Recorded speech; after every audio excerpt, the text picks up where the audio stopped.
O ministro Paulo Guedes diz que está bastante frustrado, né, por não ter atingido ainda a expectativa de colocar em prática a proposta de privatização das estatais. A diretriz estava prevista no plano do então candidato à presidência da República, Jair Bolsonaro, nas eleições de 2018, 2 anos depois. Pouco avançou, segundo o ministro.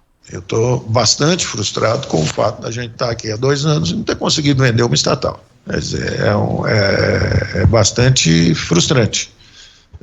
Até por isso, um secretário nosso foi embora, decidiu ir embora.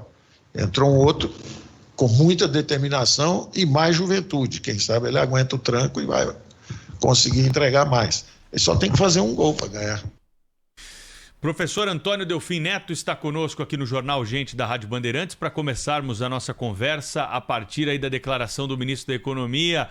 A pandemia, claro, justificou, né, e adiou aí esse debate, mas tem outras coisas por trás disso também, professor Delfim. Muito bom dia para o senhor.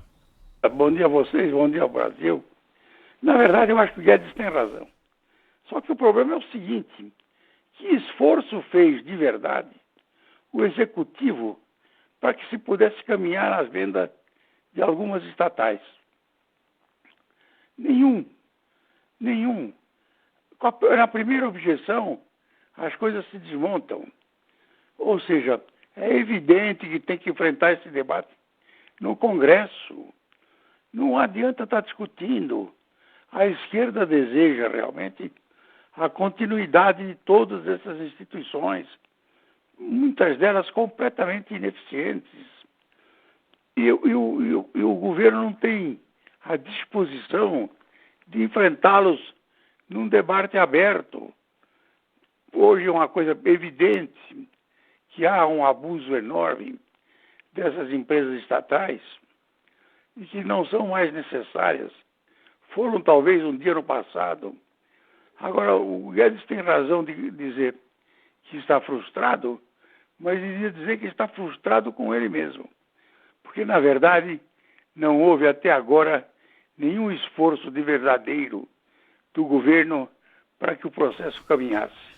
É isso, professor. Bom dia. Aqui é a Mariana Godoy. O Guedes tem razão, o senhor diz, quando diz que está frustrado, mas ele também tem uma parcelinha de culpa aí. Afinal, o que teria levado Paulo Guedes a acreditar que o Jair Bolsonaro tem esse perfil de liberal, de privatizador, de acabar com as estatais? Afinal, ele fez parte de um congresso que sempre foi muito resistente às privatizações.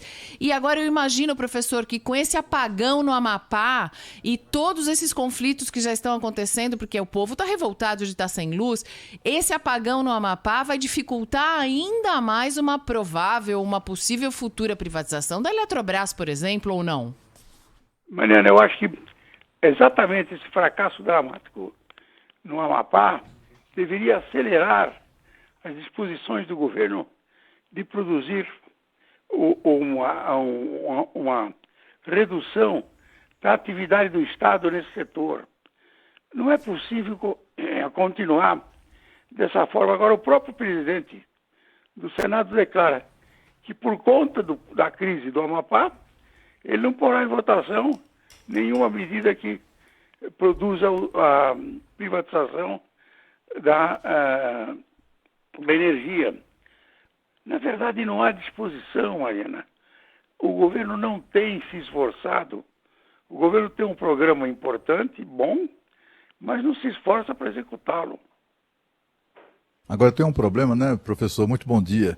Tem um problema também do parlamento. O senhor citou aí o caso do senador Davi Alcolumbre, né, que fez essa declaração lamentável, mas também tem o presidente da Câmara, que não deixa votar. O presidente da Câmara, quando o ministro falou de que há acordos políticos que impedem a privatização, é porque muito da privatização só é possível com autorização legislativa, com autorização da Câmara dos Deputados, inclusive. E o Rodrigo Maia simplesmente não põe nada para votar, porque ele tem acordos com a bancada de esquerda que ajudou a elegê-lo, etc. e tal. Com um parlamento desses, fica difícil privatizar estatais. Não acha não, professor?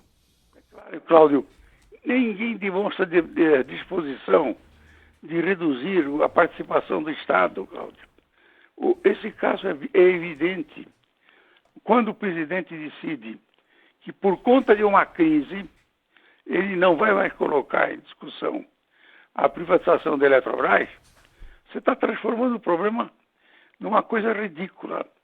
Ou seja, não há só o impedimento no Congresso, há também a tendência para judicialização de todas as coisas. Ou seja, nós, como sociedade, não temos disposição de realizar o programa que o governo imaginou e o governo decidiu que poria em prática. O governo decidiu entregar o programa.